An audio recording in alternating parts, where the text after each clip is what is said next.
మనకు సరిపడా ఇంతవరకు వేసుకున్న పాత నైటీ ఉంది. పాత నైటీ ద్వారా మనకు కొత్త నైటీ లూజులు తగ్గించుకోవాలి, బాగా తగ్గించుకోవాలి. ఎలా చేసుకోవాలి? ముందుగా మనకి ఇంతకుముందు వేసుకున్న ఆది నైటీ తీసుకుని మనకి సైడులు ఎంత బారు కావాలో బారు లెంతలు చూసుకుని మన ఆది నైటీ ముందు కొలుసుకోవాలి. ఎంత ఉందా మనం కొలుసుకుని ఆ తర్వాత దీన్ని బట్టి పాత నైటీని బట్టి కొత్త నైటీని ఎలా ఆల్టరేషన్ చేసుకోవాలో ఇప్పుడు మీకు చూపిస్తాను.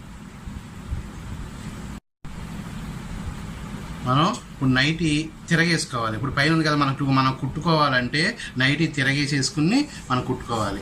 ఇలా మామూలుగా తిరగేసుకుంటే మనకి ఇంతవరకు కుట్లు ఎక్కడ ఉన్నాయో అక్కడ తెలుస్తాయి. ఇలా తిరగేసుకుని మనకి హ్యాండ్స్ లూజ్ కానీ సైడ్ లూజ్ కానీ ఇలా తిరగేసుకున్న తర్వాత మన ఇది హ్యాండ్, ఇది చేయిబారు. ఈ చేయి లూజ్ని ఎలా కొలుసుకోవాలి? ఇలా పాత నైటీ తీసుకుని ఇలా పాత నైటీ పెట్టుకుని